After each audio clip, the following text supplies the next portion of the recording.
Jack হসপিটালের সামনে গাড়ি রেখে এসেছে। মোনাকে চট করে ধরে ফেলে। মোনার নিস্তেজ শরীরটা যেন ঢলে পড়ে যাবে। জ্যাক একটা গাড়ি ডাকে, মোনাকে গাড়িতে তোলে। জ্যাক একটার পর একটা প্রশ্ন করেই যাচ্ছে। মোনা চোখ বুজে আছে। মোনার সাথে খারাপ কিছু হয়েছে, কথা বলার ইচ্ছে নেই। জ্যাক আর কোনো প্রশ্ন করে না। গাড়ি এসে মোনার বাসার সামনে থাকে। জ্যাকের সাহায্যে মোনা ওপরে ওঠে। মোনা ছটফট করছে, মনে হচ্ছে প্রাণটা বেরিয়ে যাবে। সবকিছু চূর্ণ বিচূর্ণ করে দিতে ইচ্ছে করছে। মোনার মস্তিষ্কে শুধু একটা কথাই নাড়া দিচ্ছে, কি হয়ে গেল? এর বেশি কিছুই ভাবতে পারছে না। নিশান স্কুল থেকে এসে দরজার সামনে দাঁড়িয়ে আছে সেই দুপুর থেকে। সারাদিন না খেয়ে আছে। মোনা ভাবছে, মোনা আবছা আবছা দেখে নিশানকে। কাউকে নিয়ে কিছু ভাবতে পারছে না মোনা। জ্যাক দরজা খুলে মোনাকে খাটে শুইয়ে দেয়। আস্তে করে জিজ্ঞেস করে, মোনালিসা, শরীর খারাপ লাগছে আপনার? কি হয়েছে বলুন, নয়তো বুঝবো কিভাবে? একটু থেমে আবার বলে, প্রিয়ম জানে আপনার এই অবস্থা? প্রিয়মকে জানাবো? মোনা ইশারায় না করে। কোনো কথা বলতে ইচ্ছে হচ্ছে না।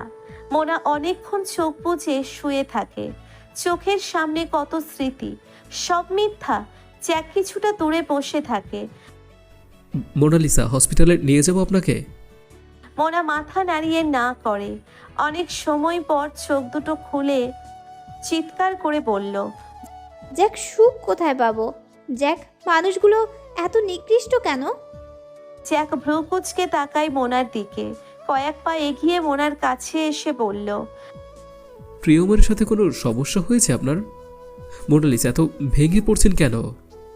মোনা কেঁপে কেঁপে উঠে অসহ্য কষ্টে। চোখ দুটো একদম শুষ্ক। জ্যাকের দিকে তাকিয়ে বলল, জ্যাক, মানুষ চেনার উপায় কি? আমার সাথে কেন এত নিকৃষ্ট মানুষের দেখা হয়? জ্যাক, বিশ্বাস করেন, মানুষগুলো যে কত নিকৃষ্ট তা কাউকে বোঝাতে পারবো না। মোনার কথায় জ্যাকের কপালে ভাঁজ পড়ে। জ্যাক কিছুই বুঝতে পারছে না। জ্যাক জিজ্ঞেস করলো, মোনালিসা, এসব কথা কেন বলছেন আপনি? কি হয়েছে সেটা একবার বলুন। মোনার আর্তনাদগুলো আরো গাঢ় হয়। কি নিদারুণ ক্লেশ! প্রিয়মের প্রতি কি যে ঘৃণা! নিজের মায়ের মুখটা মোনার চোখের সামনে বারবার ভেসে উঠছে। সঠিক কাউকে পেতে চেয়ে জগতের সবচেয়ে হীনতর একটা অমানুষকে বিশ্বাস করেছে। একটুও কি মায়া জন্মেনি মোনার প্রতি? মোনা ক্ষীণ স্বরে বলল, জ্যাক, আপনি না বলেছেন আমি দারুণ একজন লাইফ পার্টনার নির্বাচন করেছি? হ্যাঁ, তো কি হয়েছে? মোনা অস্ফুট স্বরে বলল। আপনি ভুল বলেছেন। মোনার অস্পষ্টভাবে বলা কথা জ্যাক বুঝতে পারল না। জ্যাক প্রশ্ন করল, মোনা, কি বললেন? স্পষ্টভাবে বলুন। প্রিয়মের সাথে কোনো সমস্যা হয়েছে? আরে, সংসার জীবনে একটু একটু সমস্যা থাকবেই। এতে ভেঙে পড়লে চলবে? মোনার হঠাৎ অস্বাভাবিকভাবে শ্বাসকষ্ট শুরু হয়। বুকের পাঁজর যেন ভেঙে যাবে। মোনা শ্বাসরুদ্ধ গলায় বলল, জ্যাক, একটু অক্সিজেন, আমি শ্বাস নিতে পারছি না। জ্যাক ত্রাসিত হয়ে যায়, ভয় পেয়ে যায় প্রচণ্ড। হসপিটালে ফোন দেয়। দ্রুত মোনাকে হসপিটালে নিয়ে যায়। নিশান ভয় পেয়ে চুপসে আছে, চোখে মুখে আতঙ্ক। মোনাকে অক্সিজেন দিয়ে রাখে। ট্রিটমেন্ট জ্যাকই করছে। জ্যাকের মাথায় শুধু একটাই প্রশ্ন, কি হলো মোনালিসার? প্রিয়মের ফোন নম্বর জ্যাকের কাছে আছে। জ্যাক কেবিন থেকে বের হয়ে প্রিয়মের নম্বরে ফোন দেয়। প্রিয়মের ফোন নম্বর অফ। জ্যাকের করার কিছুই থাকলো না। জ্যাক বসে থাকে মোনার পাশে। মোনার ক্লান্ত চোখ দুটো বুজে আছে। জ্যাকের বুকের মাঝে চিনচিনে ব্যথা হয়। মোনালিসা কি ভালো নেই? জ্যাক চেয়েছে মোনা ভালো থাকুক, পৃথিবীর সবচেয়ে সুখী মানুষ হোক, কোনো কষ্ট মোনাকে স্পর্শ না করুক। মোনার এই দুরবস্থা জ্যাককে পীড়া দিচ্ছে। জ্যাক বুঝতে পারে মোনা ভালো নেই প্রিয়মের সাথে। জ্যাক চাই মোনা ভালোবাসার চাদরে আবৃত হয়ে থাকুক। ভালোবাসা জিনিসটা ভালো করেই বোঝে জ্যাক। জ্যাক একজনকে ভালোবেসেছে মন থেকে। সেই ভালোবাসা থেকেই জ্যাক সবটা উপলব্ধি করতে পারে। ভালোবাসা মানে ভালোবাসার মানুষগুলো ভালো থাকুক। ভালোবাসা মানে কাউকে পেতেই হবে এমনটা নয়। পূর্ণতার মাঝেও ভালোবাসা বেঁচে থাকে, অপূর্ণতার মাঝেও ভালোবাসা বেঁচে থাকে। জ্যাক কয়েকটা দীর্ঘ নিঃশ্বাস ফেলছে। প্রিয়মের উপর ক্ষোভ হচ্ছে জ্যাকের, প্রচণ্ড ক্ষোভ। মোনার একদিন পর কিছুটা স্বাভাবিক হয়। জ্যাক আর নিশান মোনার পাশেই ছিল। জ্যাক অনেকবার ফোন দিয়েছে প্রিয়মের নম্বরে, কন্ট্যাক্ট করার চেষ্টা করেছে অনেক উপায়ে, কিন্তু কন্ট্যাক্ট করতে না পেরে হতাশ হলো। মোনা জ্যাককে ইশারায় পাশে ডাকে। জ্যাক মোনার পাশে বসে। মোনা জ্যাকের দিকে তাকিয়ে বলল, প্রেম, ভালোবাসা, বিয়ে, বাচ্চা সবটাই মিথ্যে ছিল জ্যাক। কিছু কিছু মানুষ এত জঘন্য, কাউকে বলে বোঝানো যায় না। আমার সাথে সেই জন্মের পর থেকেই খারাপটা হয়ে আসছে। কেন এমনটা হচ্ছে বলতে পারেন? মোনার এতগুলো কথার মাঝে জ্যাকের কানে একটা শব্দ প্রতিধ্বনিত হতে লাগলো, বাচ্চা? কার বাচ্চা? জ্যাক কয়েক মুহূর্ত পর জিজ্ঞেস করলো, কার বাচ্চা মোনালিসা? আর কি মিথ্যে? জ্যাক, আমি প্রেগনেন্ট ছিলাম। প্রিয়ম আমায় জোর করে বাচ্চা অ্যাবর্শন করিয়েছে। সব কিছু নাকি মিথ্যা ছিল। জ্যাক নির্বাক দৃষ্টিতে তাকিয়ে থাকে। মোনা কি অসুস্থ শরীরে উল্টোপাল্টা বকছে? জ্যাক মোনার শরীরের তাপমাত্রা চেক করে। তাপমাত্রা নর্মাল। মোনার ব্রেনে কি কোনো সমস্যা হয়েছে? জ্যাক বিস্ময় ভরা কণ্ঠে জিজ্ঞেস করলো। Monalisa, are you okay? Mona চিৎকার করে বলে, জ্যাক, সবটা অভিনয় ছিল, শরীর পাওয়ার জন্য অভিনয়। জ্যাক বিস্ময়ে হতবাক হয়ে বলল, কি সব বলছেন Monalisa? Are you okay? Jack, আমি ঠিক আছি। বলেন তো, একটা মানুষ এত নিকৃষ্ট কিভাবে হয়? আমি কিছু ভাবতে পারছি না। আমি কিছু বুঝে ওঠার আগেই সব লণ্ডভণ্ড হয়ে গেল। আমি ভালোবাসায় বড্ড ভয় পেতাম। এসব কথা বিশ্বাস করতে জ্যাকের বেগ পেতে হলো। এতক্ষণ বিস্মিত হলেও এখন ক্রোধে কাঁপছে। প্রিয়মের উপর ক্রোধ। প্রিয়মকে এই মুহূর্তে সামনে পেলে মেরে রক্তাক্ত করে দিত। মোনাকে কে কি বলবে, কি বলে সান্ত্বনা দেবে জ্যাক বুঝে উঠতে পারছে না। এতটা আঘাতপ্রাপ্ত মানুষকে কি বলে সান্ত্বনা দেওয়া যায়, কিভাবে সহানুভূতি প্রকাশ করা যায়? মোনার এই যন্ত্রণায় জ্যাকের প্রচণ্ড যন্ত্রণা হচ্ছে। জ্যাক কখনো চায়নি মোনা ওর ভালোবাসার মানুষ থেকে আলাদা হয়ে যাক। জ্যাক শুধু ভাবছে এসব জ্যাকের দেখার স্বপ্ন হয়ে যাক, ওদের সম্পর্কটা ঠিক থাকুক। জ্যাক শুধু মোনার হাত ধরে বলল, মোনালিসা, বি স্ট্রং। মোনা তাকিয়ে আছে উদাস মনে। জ্যাকের কথার প্রত্যুত্তর করলো না। 2 দিন পর মোনা বাসায় গেল। মোনার ঘুম হয়নি এই কয়দিনে এক ফোঁটাও। জ্যাক বারবার যেতে না করেছে। মোনার ভালো লাগছে না হসপিটালে। জীবনের খেই হারিয়ে ফেলছে। জীবন নামক কবিতার ছন্দ হারিয়ে গেছে যেন। জ্যাক মোনার সাথে মোনাকে পৌঁছে দিতে বাসায় আসে। বরাবরের মতোই জ্যাকের প্রতি কৃতজ্ঞতায় মোনার চোখ ছলছল করে ওঠে। হঠাৎ একদিন যদি জ্যাকও বদলে যায়, মানুষের নিশ্চয়তা কোথায়? মোনা বাসায় এসে ফোন হাতে নেয়। লিলি বেগম কল দিয়েছে, মেসেজ দিয়েছে কয়েকবার। মোনা সিম কার্ডটা চেঞ্জ করে ফেলে। জ্যাকের দিকে তাকিয়ে বলল, জ্যাক, এই বাসাটা চেঞ্জ করে ফেলবো।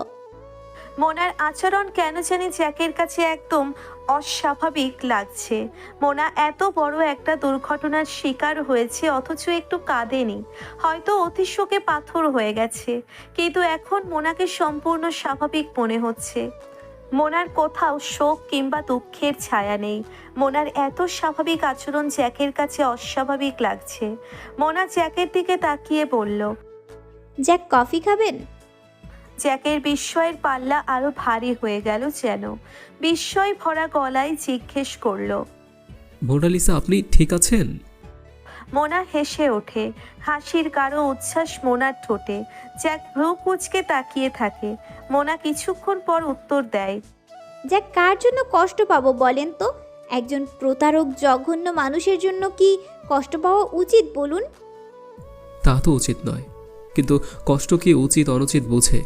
কষ্ট তো আপন নিয়মে মানুষকে দগ্ধ করে। আর আপনি এত তাড়াতাড়ি নিজেকে সামলে নিতে পেরেছেন, সত্যি আমি অবাক হচ্ছি। মোনা কিচেনে গিয়ে এক মগ কফি নিয়ে আসে জ্যাকের জন্য। জ্যাককে চিন্তিত দেখাচ্ছে বেশ। মোনার এমন অদ্ভুত আচরণে চিন্তিত। মোনা জ্যাকের মুখোমুখি বসলো। নিশান মোনার শরীর ঘেঁষে বসে আছে। মোনা বলতে শুরু করলো। জীবনে এত বেশি কষ্ট পেয়েছি, অতি কষ্টে এখন অনুভূতি শূন্য হয়ে পড়েছি। আমি সারা জীবনে এতটাও সুখের সন্ধান করেছি কখনো পাইনি। মোনা একটু থেমে তাচ্ছিল্য ভরা গলায় বলল। সুখ আমার জন্য না, কিভাবে পাবো বলেন? আমার বুকের ভিতরটা একদম ক্ষতবিক্ষত হয়ে গেছে। আমি এখন আর কষ্ট প্রকাশ করতে পারি না। মোনার বলা কথায় কি ছিল জ্যাক জানে না, কিন্তু জ্যাকের বুকের ভিতরটাতে ভীষণ যন্ত্রণা হচ্ছে। জ্যাক তাকিয়ে আছে মোনার দিকে। এত কষ্ট কেন মোনালিসার? কি অদ্ভুত জীবন। জ্যাক খুব যতনে একটা দীর্ঘ নিঃশ্বাস গোপন করলো। মোনার বলা কথাগুলো জ্যাকের মর্মদেশে মহা তরঙ্গময় যন্ত্রণার সৃষ্টি করেছে। জ্যাকের জরুরি পেশেন্ট আসে, হসপিটাল থেকে ফোন দেয়। জ্যাক চলে যায় হসপিটালে। মোনা বসে থাকে ফ্লোরে। বিষাক্ত এই জীবন নিয়ে মোনা হাঁপিয়ে গেছে। প্রিয়ম বিয়ে করবে, বিভাকে নিয়ে সুখে থাকবে। মোনার বাঁধ ভাঙা হাসি। মোনার এমন অহেতুক হাসি দেখে নিশান ভয় পায়। মোনা কাঠের তৈরি পুতুলের মতো এক ভঙ্গিতে অনেকক্ষণ বসে থাকে। মোনার সমস্ত কষ্ট, জেদ, ক্রোধ, ক্ষোভ আর আক্ষেপে পরিণত হচ্ছে ক্রমশ। ক্রোধে মোনার চোখ দুটো ধিক ধিক করে জ্বলছে। রাত হয়, চারিদিকে অন্ধকার নামে। মোনা নিশাচর প্রাণীর মতো দাঁড়িয়ে থাকে বারান্দায়।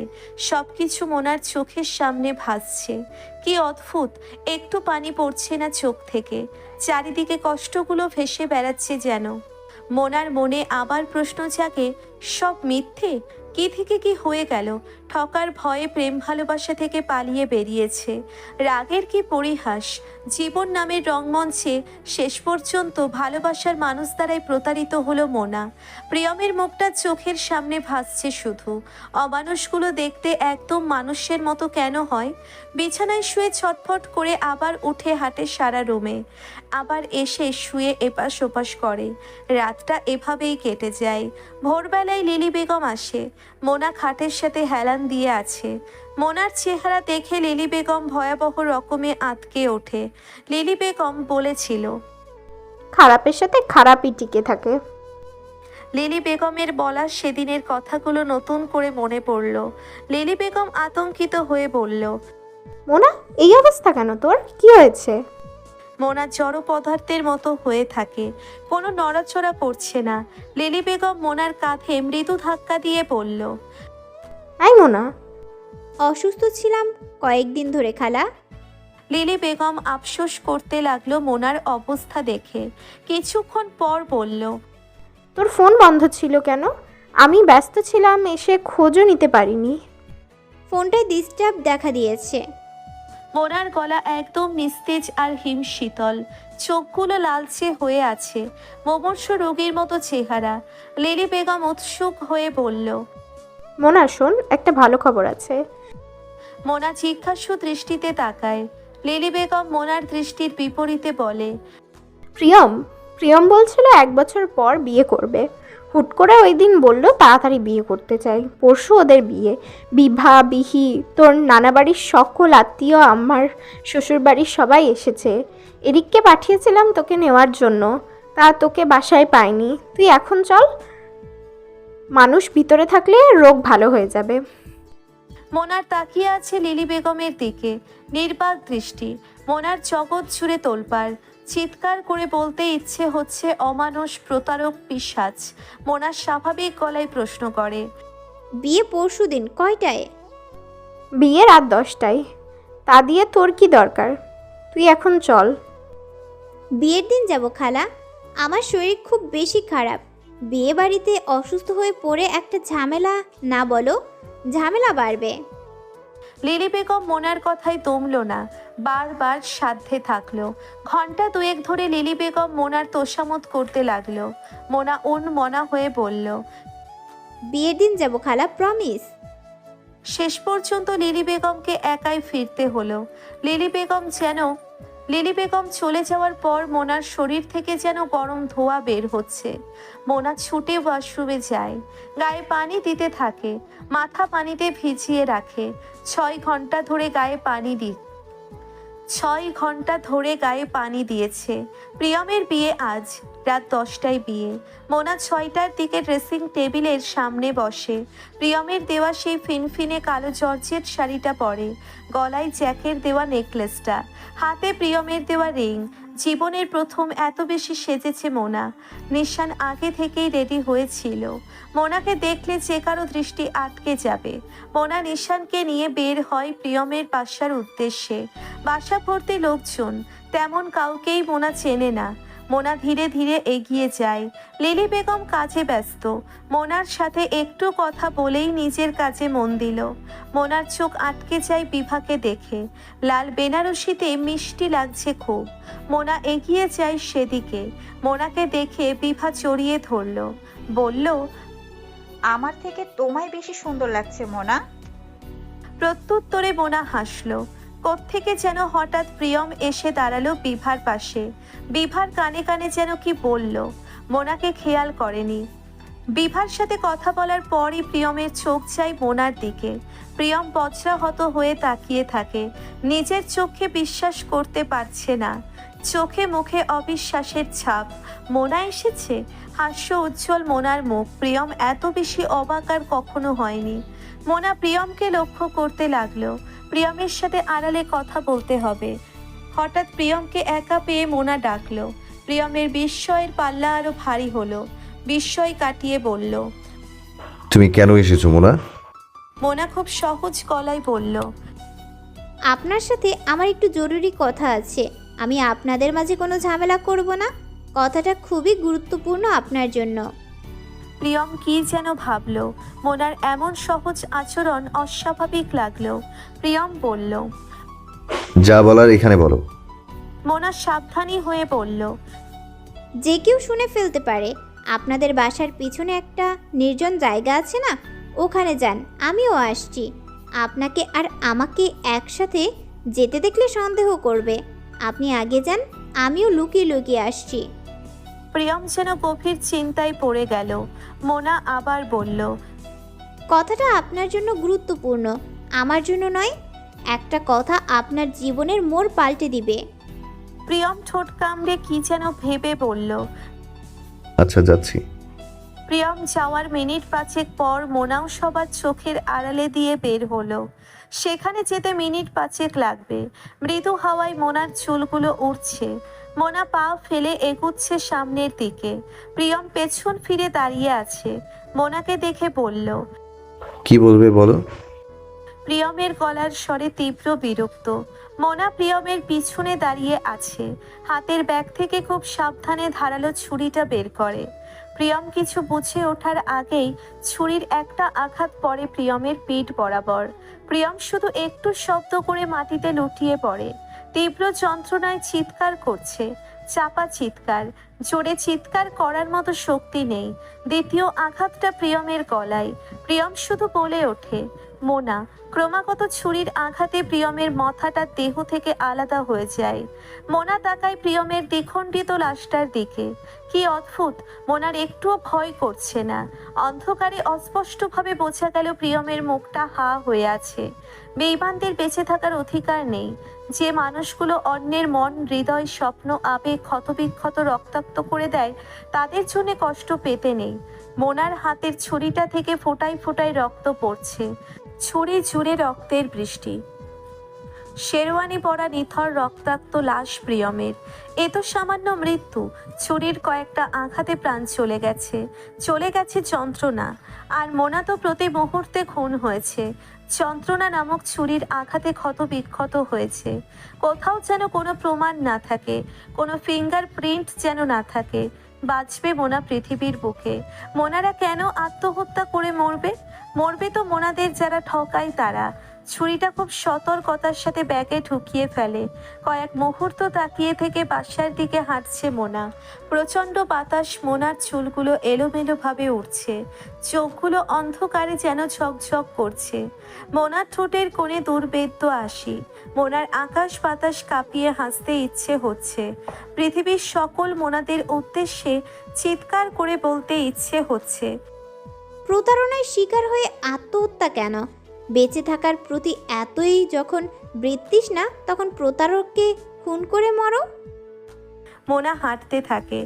হাজার বছর ধরে প্রতারিত হওয়া মনদের হয়ে প্রতিশোধ নিয়ে অহংকারের পথ চলা মোনার। বিয়েবাড়ির শোরগোলের মাঝে মিশে যায় মোনা। কেউ জানে কি হয়েছে একটু আগে, করুক সবাই আনন্দ। কিছুক্ষণ পর এই আনন্দ আহাজারি হয়ে আকাশ বাতাস কাঁপাবে।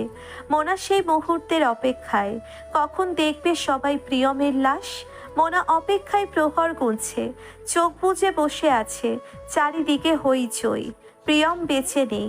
নীল চোখওয়ালা টুইন বেবি হবে, ছোট একটা সংসার হবে। প্রিয়ম বলেছিল সেই সংসার নাকি সুখের চাদরে আবদ্ধ থাকবে। মোনার হাসি পাচ্ছে, মাথা ঘোরাচ্ছে। মোনা নিজেকেই নিজে প্রশ্ন করছে, আমি কি পাগল হয়ে গেছি? আমার সেই সুখের সংসারের স্বপ্ন দেখানো মানুষটাকে খুন করে ফেলেছি। হায় আমি কি নিষ্ঠুর! কষ্ট হচ্ছে না কেন আমার? মোনার মনে হচ্ছে ও ঢলে পড়ে যাবে। মোনা সোফায় শক্ত হয়ে বসে। এই মোনা, তোর শরীর আবার খারাপ লাগছে? এখনো সুস্থ হসনি? হাসপাতালে গিয়েছিলি তুই? আমার রুমে গিয়ে শুয়ে থাক। মোনা কাঁপা কাঁপা ভাবে চোখ মেলে তাকায় লিলি বেগমের দিকে। মোনার হাত পা ঈষৎ কাঁপছে। লিলি বেগমের দিকে একদৃষ্টিতে তাকিয়ে থাকে। কত সুন্দর করে সেজেছে লিলি বেগম। সবুজ রঙের একটা শাড়ি পরেছে। মোনার মনে হচ্ছে ওর মা দাঁড়িয়ে আছে ওর সামনে। মোনা মন্থর গলায় টেনে টেনে বলল, খালা, আজ তোমায় একদম আমার মায়ের মতো লাগছে। লিলি বেগম মিষ্টি হাসে, ব্যস্ত গলায় বলে, তোকে ওই দিনও বলে আসলাম তুই হসপিটালে যা, গেলি না তুই। একটু পরই বিয়ের কাজ শুরু হয়ে যাবে। যা তো মোনা, কথা শোন, রুমে গিয়ে শুয়ে থাক। মোনা ক্ষীণস্বরে বলে, মানুষের ভিতর থাকলে মাথা ব্যথা হয় আমার, অসুস্থ হয়ে যাই। এর ভিতর লিলি বেগমকে কে যেন জরুরি তলব করলো। ছেলের বিয়ে, মায়ের তো ব্যস্ততার শেষ নেই।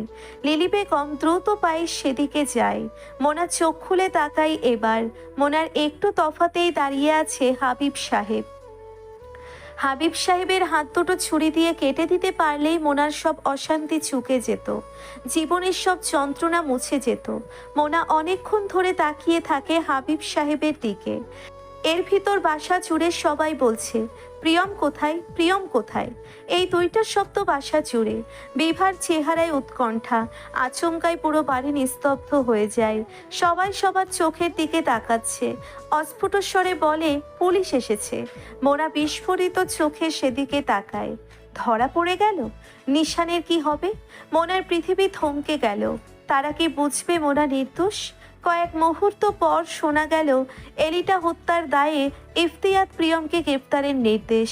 প্রিয়ম খুন করেছে। পুলিশ মোনাকে ধরতে আসেনি। মোনা মূর্তির ন্যায় ঠাই দাঁড়িয়ে চেয়ে থাকে, নিষ্পলক চাহনি। মোনার অবাক হওয়ার পালা শেষই হচ্ছে না।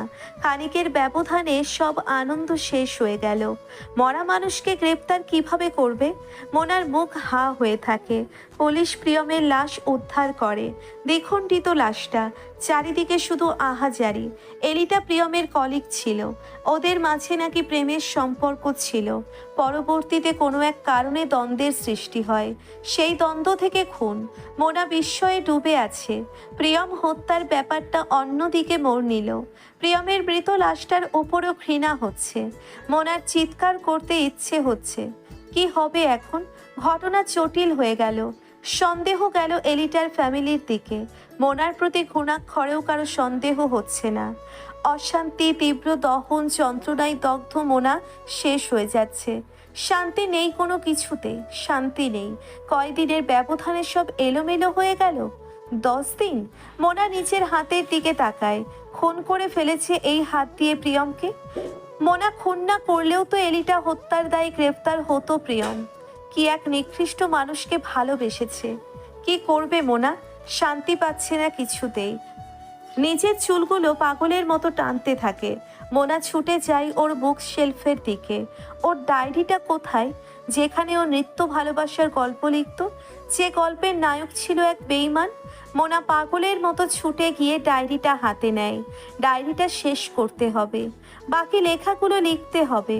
মোনা ডায়েরি হাতে বসে, কাঁপা কাঁপা হাতে কলমটা ধরে, লেখা শুরু করে। আমি মান্নাত চৌধুরী, লিপি বেগম আর ইমরুল চৌধুরী নামক দম্পতির সন্তান নামক প্রথম অনুভূতি ছিলাম আমি। মায়ের কাছে শুনেছি আমার জন্মের আনন্দে আমার বাবা অঝরে কেঁদেছিল। হসপিটালের ডাক্তার নার্স সবাই অবাক হয়ে তাকিয়েছিল। মায়ের কাছ থেকে শোনা এসব আমার কাছে রূপকথা মনে হতো। শুধু মনে হতো আমার বাবা আমায় এত ভালোবাসতো। কই, আবার বুঝ হওয়ার পর থেকে তো বাবা নামক মানুষটার ভালোবাসা পাইনি। জন্মের পর আমার নাম রাখা হয় মান্নাত। আমি যখন হাসতে শিখি তখন আমার মা নাকি আমার হাসি দেখে অবাক হয়ে যেত। এত সুন্দর হাসি তার মেয়ের। মা বাবাকে বলে আমার নাম পাল্টে রাখবে মোনালিসা। বাবা নারাজ নাম বদলাতে, কিন্তু শেষে মায়ের সিদ্ধান্তটাই টিকল। আমার নাম রাখা হয় মোনালিসা। কেউ আমায় মান্নাত ডাকলেই মায়ের সাথে তার তুমুল লেগে যেত। মা কতবার যে আমায় এই নাম বদলানোর কথা শুনিয়েছে আর হাসতে হাসতে লুটিয়ে পড়েছে। আমার বাবা মায়ের প্রেম করে বিয়ে হয়, কারো পরিবারেই মেনে নেয়নি। প্রেমের কারণেই ফ্যামিলিচ্যুত হয়। আত্মীয় স্বজন বলতে কেউ ছিল না আমার। শুধু লিলি খালার সাথে মায়ের ফোনে কথা হতো মাঝে মাঝে। আমার জন্মের 4-5 বছর পর বাবা ধীরে ধীরে বদলে যেতে থাকে। মায়ের ওপর শুরু হয় অমানবিক অত্যাচার। বুঝ হওয়ার পর আমার মনে পড়ে না যে বাবা আমার কিংবা নিশানের সাথে ভালোভাবে কথা বলেছে। এক বাসায় এক বিষণ্ণতার মাঝে বেড়ে উঠতে লাগলাম। মায়ের প্রতি বাবার অত্যাচার আমার সেই বাচ্চা মনকে ভীষণভাবে পীড়া দিত। সেদিনগুলো চোখের সামনে পর্দার মতো ভাসছে আমার। আহা কি যন্ত্রণা! বাবা যখন মাকে মারত আমি ভয়ে জড়সড় হয়ে থাকতাম। আমার হাত পা কাঁপতো, চোখ দিয়ে নিঃশব্দে পানি পড়তো। আমি যখন ক্লাস 3-তে পড়ি তখন আমার বাসায় এসে এক টিচার পড়াতো। তার সামনে বসে বাবা মুখে বিশ্রী ভাষা করে গালি দিত। টিচারের সামনে বসে আম্মুর গায়ে হাত তুলল। আমি স্যারকে একদিন চুপি চুপি বললাম, স্যার কাল থেকে আর পড়াতে আসতে হবে না। হ্যাঁ, আপনার সামনে আব্বু এমন খারাপ আচরণ করলে আম্মুর অপমান বোধ করে, আমার অস্বস্তি হয়। আমার কথা শুনে স্যার হাঁ করে তাকিয়ে থাকে আমার দিকে অবাক হয়ে। স্যারের সেদিন অবাক হওয়ার কারণ আমি বুঝতে পারিনি, এখন বুঝি। স্যার ক্লাস 3-তে পড়া বাচ্চার মুখে এমন কথা শুনে অবাক হয়েছিল। স্যার আমার মাথায় হাত বুলিয়ে চলে গেল। তারপর আর কখনো হোম টিউটরের কাছে আমি পড়িনি। আম্মু শত জোর করেও আমায় পড়াতে পারেনি। সবাই বলতো আমি বয়সের তুলনায় নাকি বেশি পরিপক্ক ছিলাম। যে বয়সটা বাচ্চারা পুতুল খেলে কাটায়, সেই বয়সে আমি চুপি চুপি বারান্দায় বসে থাকতাম। না ছিল আমার খেলার সাথী, না ছিল আমার কথা বলার মানুষ। স্কুলেও কারোর সাথে মিশতে পারতাম না। তারপর আমার ভাইয়ের জন্ম হয়। আহা আনন্দ! এই তো আমি কথা বলার সাথী পেয়ে গেছি। আমি পুতুল খেলতে পারবো এবার। কিন্তু না, আমার ভাই কথা বলতে পারে না। আমার বোবা ভাইকে নিয়ে আমার বাবার আক্ষেপের শেষ ছিল না। মানুষের কাছে হেয় হয়ে গেছে। কখনো নিশানকে কোলে নেয়নি বাবা নামক মানুষটা।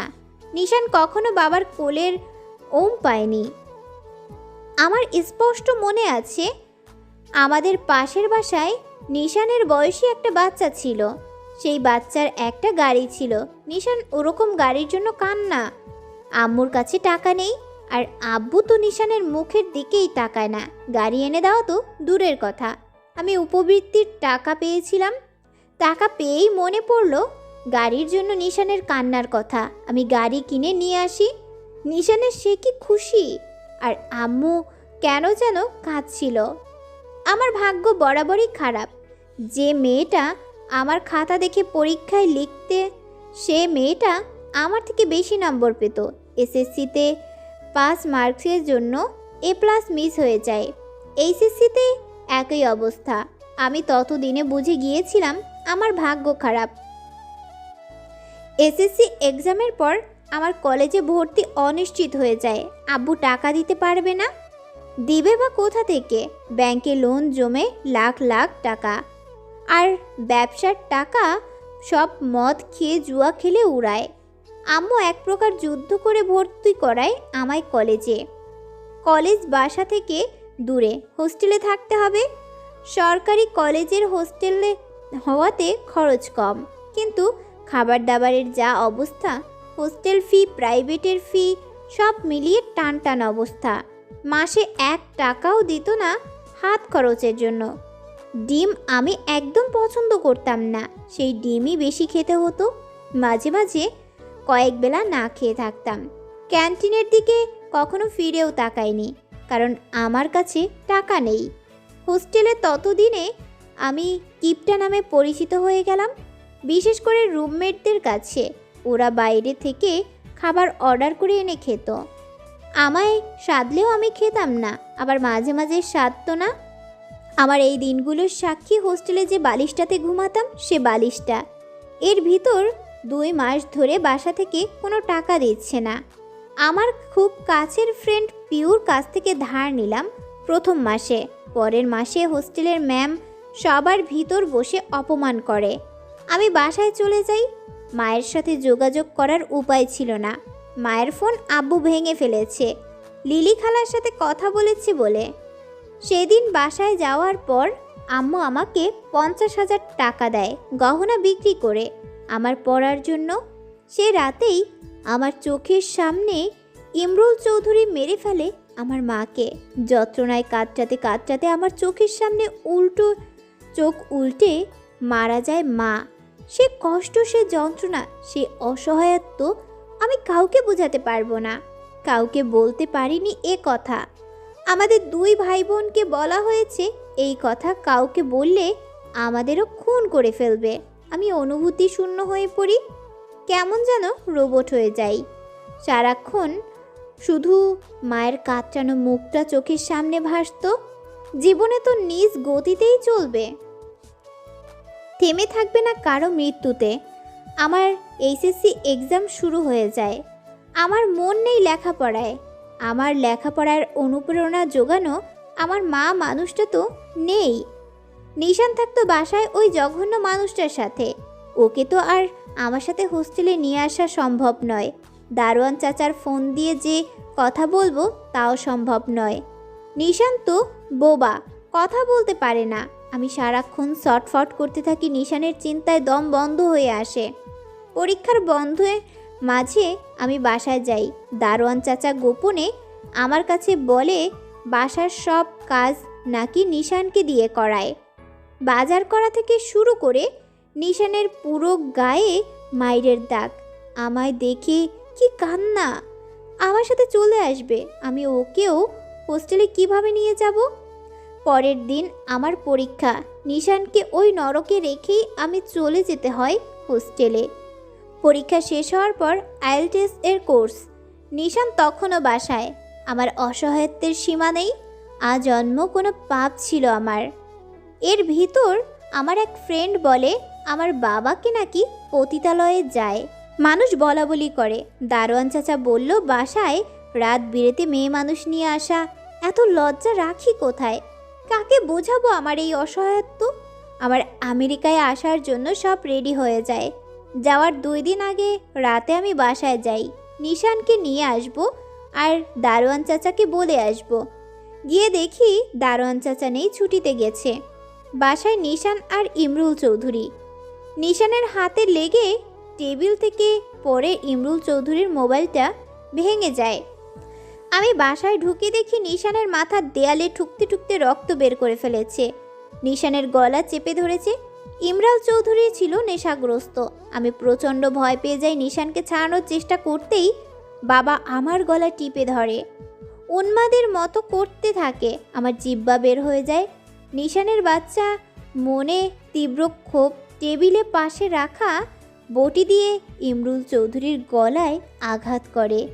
ইমরুল চৌধুরী ছিটকে পড়ে ফ্লোরে পড়ে গিয়ে মাথার পিছন সাইডে আঘাতপ্রাপ্ত হয়ে সাথে সাথে মারা যায়। আমি উদ্ভ্রান্তের মতো তাকিয়ে রইলাম, কিছুই বুঝে উঠতে পারছি না। শুধু বললাম, নিশান কি করলি তুই? দিশাহারা হয়ে অযথাই ছোটাছুটি করছি। কি হয়ে গেল? কি করব আমি? আমার হাত পা কাঁপছে শুধু। কিছু একটা উপায় বের করতে হবে, নয়তো আমরা ফেঁসে যাব। মাথায় কোনো কাজ করছে না। নিশানের হাত থেকে ধারালো বটি নিয়ে ধুয়ে ফেললাম, লুকিয়ে রাখলাম বটিটা। আমাদের বাঁচতে হবে। কেউ দেখেনি, কেউ জানে না আমাদের বাঁচার উপায় আছে কি এখন। আমি বাসার সমস্ত ড্রয়ার, ওয়ার্ড্রোব, আলমারি ভেঙে টাকা পয়সা গহনা নিয়ে নিলাম, যেমন করে ঢাকার রতা লুট হয়। নিশানকে বললাম, আমি যাওয়ার পর রাত আর একটু গভীর হলে তুই চিৎকার করবি, পাশের বাসার মানুষদের ডাকবি, বলবি ডাকাত এসেছে, এসব নিয়ে গেছে, মেরেছে বাবাকে। বাবা বাধা দেওয়ায় একটু ভুল করবি না, তাহলে আমরা বাঁচবো না। আমি বেরিয়ে গেলাম। নিশান যা বলার ইশারায় বলবে। ছোট মানুষ, গুছিয়ে কথা বলতে না পারলে ধরা খেতাম। কথা তো বলতে পারে না আর লিখতেও পারে না, তাই একটু স্বস্তি পেলাম। ইমরুল চৌধুরী খুন হওয়াতে আমার মোটেও কষ্ট লাগেনি। আমি অনুতপ্ত নই, কিংবা নিশানের প্রতি আমার কোনো রাগও হয়নি।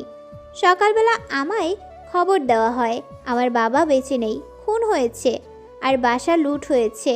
কান্না করলাম মানুষকে দেখিয়ে।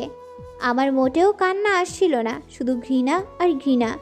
নিশান সব কিছু ঠিকঠাকই করেছে। মানুষ বলছে ছেলেটা বেঁচে গেছে ভাগ্যক্রমে, ছেলেকেও মেরেছে ডাকাতরা। নিশানের গায়ে রক্ত ছিল, ইমরুল চৌধুরী মেরে রক্তাক্ত করেছে। কোনো সন্দেহের তীর আমাদের দিকে আসেনি। কিন্তু পরের দিন আমরা আমেরিকা যাওয়া নিয়ে পুলিশের খানিকটা খটকা লাগলো।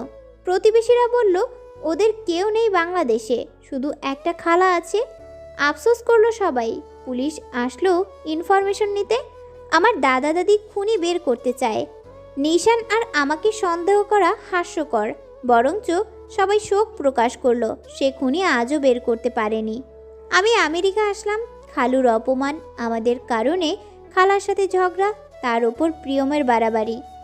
এক রাতে হাবিব সাহেব আমায় ধর্ষণ করার চেষ্টা করে পালিয়ে গেলাম সেই বাসা থেকে। জ্যাক নামক মানুষটার জন্য রক্ষা পেতে লাগলাম সব বিপদ থেকে। ভালোবাসা, আমি ছিলাম ভালোবাসা বিদ্বেষী। সেই ভালোবাসাই আমি লিলি খালার বাসা থেকে চলে আসার পরেই শুরু হয় প্রিয়ম নামক জানোয়ারটার প্রেম নামক অভিনয়। সে মানুষটাকে রাস্তার মাঝে চরের উপর চর মারার পরেও বেহায়ার মতো সরি বলেছে। তাকে আমি কিভাবে অবিশ্বাস করব? ছুরির আঘাত কিংবা শত অপমানের পরেও যে হেসেছে, তাকে কিভাবে আমি অবিশ্বাস করব? আমার কঠিন প্রেম বিদ্বেষী হৃদয়ে ধীরে ধীরে ভালোবাসা জাগায়। প্রিয়মের কাছে আমি ছিলাম মোহ, শুধুই মোহ। আমার অসুখে যে এত অস্থির হয়েছিল তাকে আমি উপেক্ষা করতে পারিনি কিছুতেই। আমি অবজ্ঞা করেছি, তাই আমার পিছনে লেগেছিল। আমি কাউকে উপেক্ষা করলে আমার প্রতি তার আগ্রহ জাগবে, এটা স্বাভাবিক। সেই স্বাভাবিক আগ্রহ আর মোহই ছিল আমার প্রতি প্রিয়মের। নেশা ছিল মেয়েদের শরীর, আমার প্রতি নেশাটা একটু বেশিই ছিল। বিয়ের আগে শারীরিক সম্পর্ক আমার সাথে সম্ভব ছিল না, তাই বিয়ে। কত রঙিন স্বপ্নের কথা বলেছে। 1 বছর শেষে আমার বাংলাদেশে যাব, পালকি করে আমায় নিবে, পৃথিবীর সব সুখ পদতলে এনে দিবে। টুইন বেবি, নীল চোখওয়ালা, সব মিথ্যে, সব। বিয়েও মিথ্যে, না বিয়ে হয়নি, ওই দিন কোনো বিয়ে হয়নি। আমায় একটা রুমে নিয়ে যায়, হুজুর টাইপের একটা লোক ছিল, আমি শুধু কবুল বলেছি।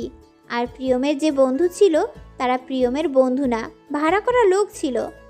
বিয়ের সম্বন্ধে কোনো ধারণাই ছিল না, কিভাবে বিয়ে হয়। ছোটবেলা থেকে কোনো বিয়ে দেখিনি, কারণ আমার কোনো আত্মীয় ছিল না। আমি আর আমেরিকান বিয়ে সম্পর্কে আমার কিছুই ধারণা ছিল না।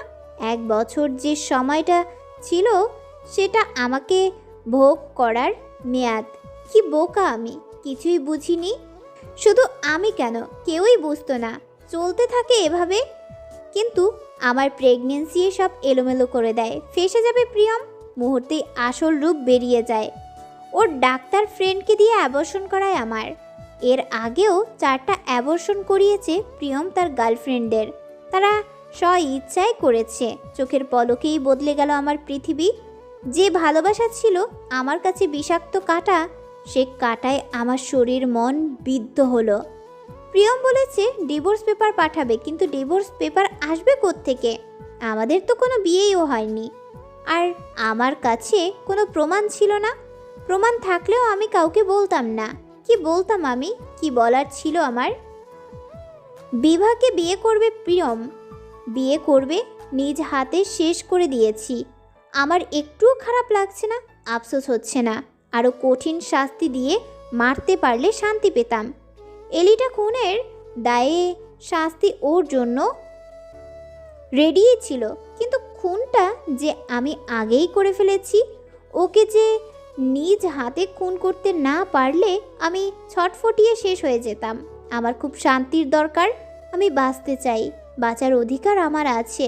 আমি কোনো পাপ করিনি, সারা জীবনে এক ফোঁটা সুখ পেলাম না। কেন এমনটা হয়েছে আমার সাথে? কি বিষাক্ত একটা জীবন আমার! কি ভুল আমার! কি দোষ আবার! কেন আমার শান্তি নেই? কোথায় পাবো শান্তি? এই ছোট্ট জীবনে এত কষ্ট কেন পেয়েছি? কেন এত আঘাত? দুইটা নিকৃষ্ট মানুষ খুন করেছি, এইটাই আমার জীবনের প্রাপ্তি। ওদের মতো নিকৃষ্ট মানুষ কেন বেঁচে থাকবে? আমার কোনো পাপ বোধ নেই। যদি আবার সুযোগ আসে, হাবিব সাহেবের হাত দুইটা কেটে দিব। আমার শান্তি আমি খুঁজে নিব, আমার অশান্তির কারণগুলোকে হত্যা করে। প্রিয়মের খুনের কোনো প্রমাণ নেই, আমার সাথে বিয়ের ব্যাপারেও কোনো প্রমাণ নেই। জ্যাক ছাড়া কেউ জানে না। খুনের তদন্তে আমার ফেঁসে যাওয়ার আশঙ্কা 10%। এইটুকু লেখার পর কলিং বেল বেজে ওঠে। মোনা কলমটা হাত থেকে রেখে ডায়েরিটা বন্ধ করে রাখে। কয়েক পা দরজার দিকে এগিয়ে যায়। কে এসেছে? ডায়েরি যদি দেখে ফেলে? মোনা আবার ডায়েরির কাছে ছুটে যায়। ডায়েরিটা ওয়াশরুমে গিয়ে ছিঁড়ে টুকরো টুকরো করে ভিজিয়ে রাখে। জ্যাকের বইয়ের মতো সব লিখতে চেয়েছিল। প্রতিটা ভালো লাগা, ভালোবাসার মুহূর্ত ডায়েরির ভাঁজে রেখে দিতে চেয়েছিল, যাতে স্মৃতিগুলো মলিন না হয়। কিন্তু এই বিষাক্ত কথা লিখে রাখা যায় না। এই বিষাক্ত স্মৃতি অম্লান রেখে কি হবে? দরজা খুলে দেখে জ্যাক আসে। জ্যাকের চোখে মুখে অস্থিরতা। চিন্তাগ্রস্ত হয়ে বলে, আপনার আর প্রিয়মের বিয়ের ব্যাপারটা কে কে জানে? আপনি ছাড়া কেউ জানে না।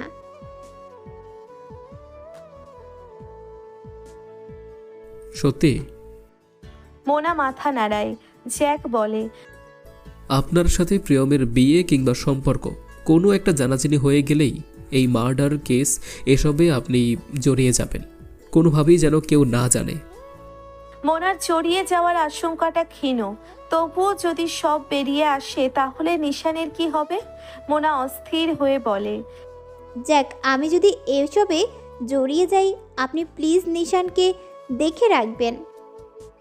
আপনি কেন জড়াবেন এসবে? আমি আপনায় সাবধান করলাম শুধু।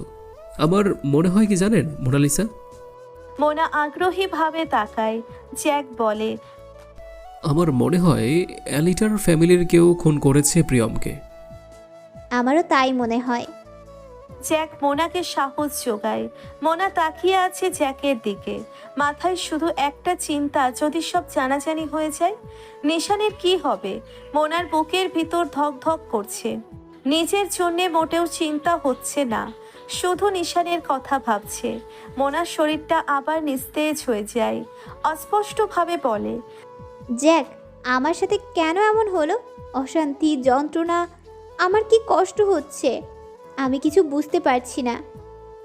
জ্যাক মোনার প্রশ্নের উত্তর না দিয়ে অদ্ভুতভাবে উঠে চলে যায়। মোনা জ্যাকের আচরণে বিস্মিত হচ্ছে খুব।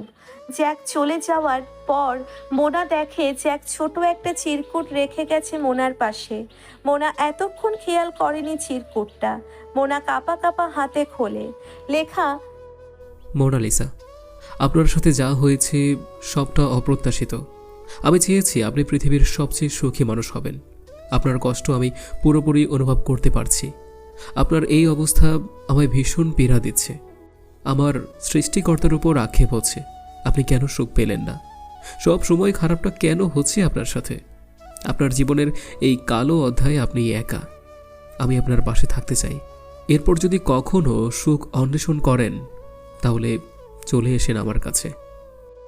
চিঠিটা একটুকুই ছিল। মোনা বারবার পড়ছে চিঠিটা, গলা ফাটিয়ে চিৎকার করে বলছে শান্তি পাবো। পরক্ষণে মোনার মনে প্রশ্ন জাগে, জ্যাক যদি প্রিয়মের মতো হয়? কাউকে বিশ্বাস করবে না, কখনো বিশ্বাস করবে না। মোনা নিজেকেই নিজে উত্তর দেয়। জ্যাক যদি প্রিয়মের মতো হয় তাহলে জ্যাকও মরবে প্রিয়মের মতো। মোনা ঘর কাঁপিয়ে হাসছে, দুর্ভেদ্য সেই হাসি। হাসতে হাসতে মোনার চোখ থেকে পানি গড়াচ্ছে। অস্ফুট স্বরে বলে, কাউকে বিশ্বাস করব না, কাউকেই নয়। শান্তির প্রয়োজন, শান্তি অন্বেষণে যাব। শান্তি না পেলে খুন করে ফেলবো। প্রিয়মের খুনের ব্যাপারে যদি ফেঁসে যায় তাহলে নিশানকে জ্যাকের কাছে রাখবে। জ্যাক মোনাকে ভুল বুঝবে না, বুঝতেও পারে ভুল মানুষের বিশ্বাস কি। মোনা বিড়বিড় করে বলে, কোনো প্রমাণ নেই, ফাঁসবো না আমি। মোনা পা বাড়ায় জ্যাকের উদ্দেশ্যে। নতুন অধ্যায় জীবনের। মোনার চোখে মুখে অজেয় ভাব, অনমনীয় মোনালিসা, তেজস্বী মোনালিসা।